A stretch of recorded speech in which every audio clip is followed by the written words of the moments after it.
Hi there, in this video I'm going to show you how to make this puff stitch hat. It comes out fairly thick, so if you're in a very cold climate it will be wonderful, and you can do the very different variations. If you want a pom-pom on the top, you can put it there. If you don't want it, you can leave it. That's what it looks like without a pom-pom. So either way it works. I just think it's pretty with a pom-pom on. You can leave this white or you could do it in blue. You don't have to go quite as long as I do. I prefer my hats to be slightly longer. For whatever reason, I just like them lower down, but you could make it slightly higher up, which means it would look like that. But it's totally your call.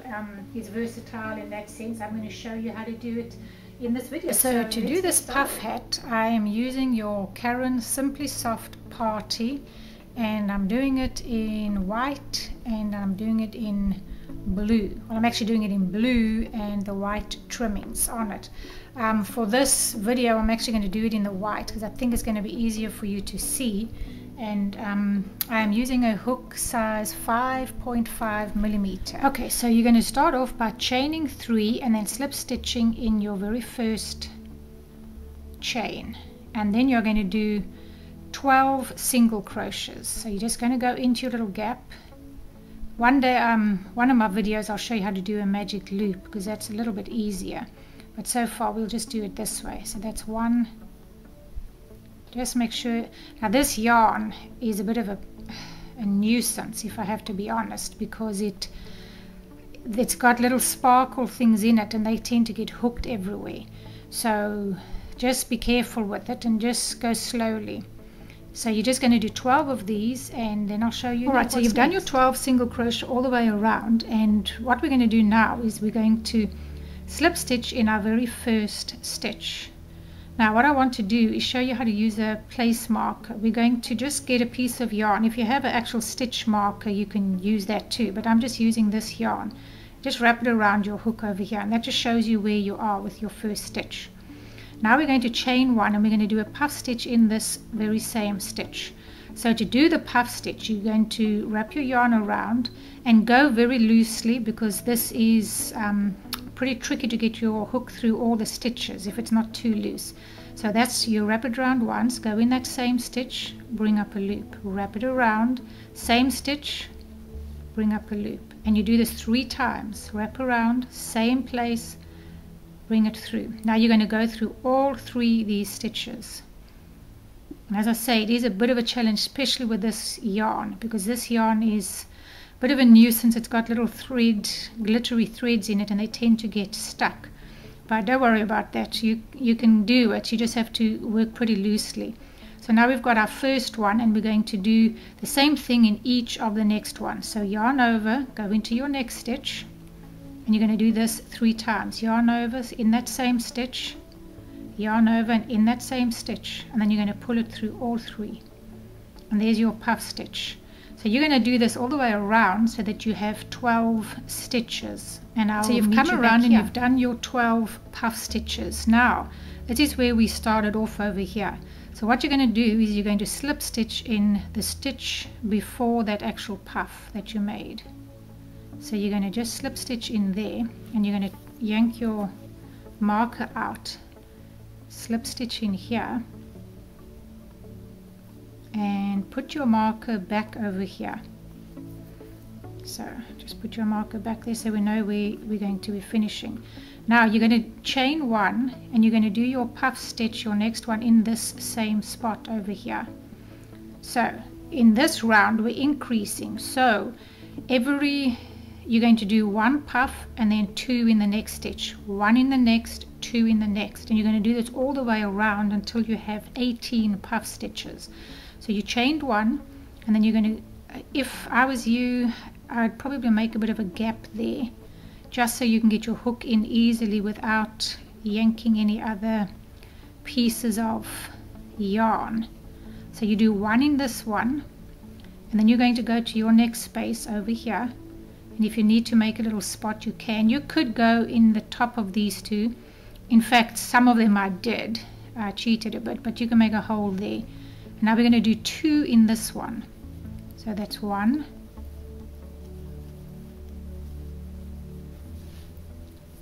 and through all of these, and then another one in the exact same spot. So this is where you've just increased.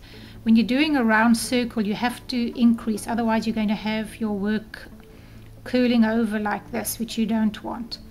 So now you've done 2 in that one. So the next one you'll just do 1, the next space you're going to do 2, and do that all the way around till you have 18. So now we've come around and we've got our 18 puff stitches, and you're back at your beginning spot over here. So take your marker out, and remember to go before that first puff stitch, you're going into this stitch over here. So we're just going to slip stitch in there, if I can get it through, and we're going to place our marker over here, and this comes in very useful. So now we're going to chain 1 again, then in this same spot you're going to do another puff stitch. Now in this round we're still increasing. We're going to be increasing for 6 rows, 6 rounds. So in this one you're going to do 1 puff stitch in there, then you're going to do 1 puff stitch in here, and then in your next one you're going to do 2. So it's actually in the spot, well, maybe it's not, yeah it is, where you did the other increase. So if you get lost you can kind of go by that 1, 2, and then in the same spot where you made your other increase you're increasing again. So in this one, just remember you're going to do 2, 1 plain, and then a double in here, and that's increasing, and by the end of this round you're going to end up with 24 puff stitches. So do that round. Once again, we've come all the way around, and you should have 24 puff stitches, and you reached your marker again. So let's slip stitch in this first one, and as you see my yarn is being a little bit stroppy here, so let's just get it in there and slip stitch in there and remove this, put it around here again, and now we're going to chain 1, and we're going to do the same thing except we're increasing further apart. Now on that one you did 2 and then you increase, so for this one you're going to do 3 single and then increase on the 4th one, and this should end up giving you 30 all the way around. So I'm not going to do them all because I think you know how to do it. You're going to, I'll just explain with your rows. As I say, you're going to go into that first one, you're going to do 1, and you're going to do another 1, 2, and another 1, 3. And this is actually quite easy to know. Where you did your previous double, that's where you're going to be increasing and do 2 puff stitches again. So in this round you're going to do 3, and then you're going to puff stitch there, then you're going to do 1, 2, 3, and there you see you've got your increase again. You're going to do 2 in there. So for this round you're going to go all the way around, and you're going to end up with 30, if I can say it correctly for the Americans. You're going to end up with 30 of your puff stitches.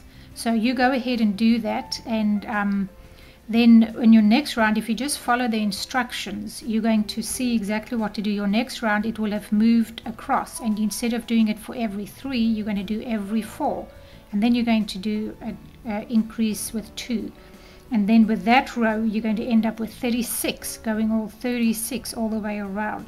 Then on the next row, if you follow the pattern, you're going to do it till you have 42. You'll be doing it, you'll be skipping 5 of these, and then you'll be doing your increase, and just follow your pattern here, because if you've done them in the correct place. Now if you haven't and you've still ended up with the same amount, it's okay. It doesn't really matter where you increase.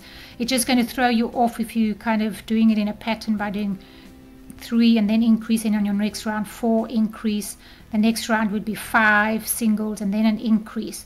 So that would throw you off. So if you kept it to your pattern, it's pretty easy to follow, but as long as your end result here is according to my pattern, you should have 24, 30, 36, and then you should be ending with 42 increases all the way around. And then I will show you how to finish off how to do the rest of your hat. I just want to show you, I haven't done the whole hat in white because I've done it here. I'm hoping that you've understood what I meant by increasing each round. It's not really hard, just follow the instructions as you continue with each row. As I say, you're going to end off with 42 stitches all the way around, and that one you will have increased, you would have skipped 5 and then increased into the 6th stitch to give you 42. Now once you've got to the end of that, let's just pretend that this was the end. All you're going to do now is just do 1 puff stitch in every 42. So you'll do the same thing with your marker here, and you're going to wrap it around. It just makes it easier. I would chain 1 every time. You don't have to, but I did it, and it's great to do that. Now you're going to do your puff stitch in every single one. So let's just pretend that I've got 42 here. You're going to do a puff stitch in here. So you're not increasing anymore. The first 6 rows are where you increase, and that has got us to the size that we want for our hat. So here you're going to do 1 puff stitch in there, and you're going to do another one here. So each one of these stitches you're going to do a puff stitch, only 1. And this is where it gets easy, because you're going to have a little bit more space in between your puffs here. You see this is very close where you increased and had 2. So you're just going to do 1 in there. So it's 1 there, 1 in here. I'll just show you each one. 1 in there. Just separate them. Now this is where you had an increase. It's a little harder, but separate it. 1 in there, 1 in there, 1 in there. It's pretty simple. All you're going to do is 1 puff stitch in each one of these, and that's going to be on row 7. And that is all that you're going to do. This was the hardest part, was your increasing. Once you've done that, now it's really easy. You do, as I say, 1 puff stitch. Just make sure that you have 42 puff stitches at the end of every single row. You should be able to do it pretty simply. It's not very hard. If you stick to where you did it in the beginning before your puff stitch, you started with number 1 over here. That's where you joined. This was where you joined your stitch. So you would do 1 there, 1 there, 1 there, 1 there, 1 there. You see there's each of your stitches. So you just follow that. That's a stitch there. And then you're good to go. You're going to keep going around until you just keep trying your hat on. I don't want to say do it a certain length, because you might like your hat shorter than longer. I prefer mine a bit longer, so I made mine a little bit longer. This is the finished hat, and I want to just show you how to do the last part of this hat. As you see, you've done your 6 rows of increasing. This is where you did 12 puff stitches. This is where you did 18, and then you went on to 24, 30, 36, and then you had 42. This is your last row. So 1, 2, 3, 4, 5, 6. This was your last increasing row, and there you can see I did my 2 in 1. So now this is where you would be. Now from there, as I said, you're just going to be going all the way down, doing the same thing. I went down this far, which is, I actually didn't measure it, but you might only want to go this far. You might like your hat a little bit shorter than me, and that's great. Whichever works for you, that's what you do. So now what I want to show you is on the last part of my hat. This is where we came, this is where we finished, and I'm going to show you how to do it. It's actually called crab stitch or reverse single crochet. Now what you would have done if you did regular single crochets, you would have gone into your into your stitches here, just done a single crochet, but we're going to be going backwards.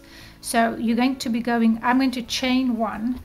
So you would chain 1 and then come back to where this first puff stitch is, and you're going to go backwards. So watch me. You're going to bring your hook and you're going to come in here. You're going to come in there and then bring up your hook over here. You actually don't have to do it this way. I did this because I want to give you a few choices of what else to do.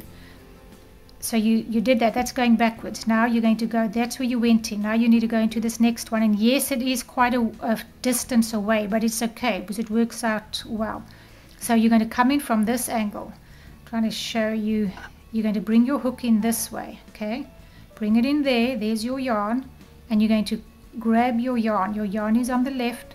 Grab it and bring it through, and then single crochet through there.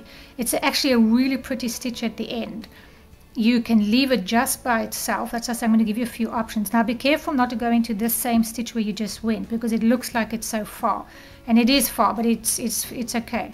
So you can either go through the top 2 or this one. I'm going through this one because this one's a bit flimsy by itself, so I'm going through all 3. So bring it in here. So have your hook facing this way, bring it in there, come through and then pick it up over here, bring it through and then finish your single crochet off. Let's do one more. So remember, you just went in there, you're going into this one, bring it in here, through the loop and through there. One more, through this way, bring it through there, bring up your yarn and through there. You're going to do this all the way across, and as you see, you're getting quite a pretty. Okay, so you've come to the end of your reverse single crochet, and as I say, this is entirely up to you what you want to do. If you want to leave it with this border, you can. What I'm going to be doing is I'm going to do a puff stitch in each one of these in white. The reason I did the reverse single crochet was I wasn't sure if I was going to keep it or not, or if I was going to do something else. And it works out well because it makes my puff stitch stand out a little bit more because this is a lot thicker. So it's up to you. You can do your puff stitch around in the same color or in white, whichever works for you. So we finished here, and I'm just going to slip stitch over here and finish my work over there. Now, alright, so all you're going to do is you're going to join your yarn and you're going to come into the first stitch over here and you're going to chain one, and then you're going to do your puff stitch, and you're going to simply do puff stitch all the way around, one in each of these little spaces as you've been doing for the rest of your hat. So I'm sure you know exactly what you're doing, and that's all that you're going to do. It gives a very nice edging, and if you don't like that one, feel free to use whatever. That's the beauty of crochet work, is you can mix and match and do very different things with basically the same pattern. So that's basically all you're going to do, and then you're going to come back here and just join them together. So I hope that this video has helped you. If you have any questions, ask me in the little box below, and hopefully I'll be able to help you. But I think I've explained it fairly well, and as I say, let me know if there are any issues, and I hope to see you in my next video. Thanks so much. Bye.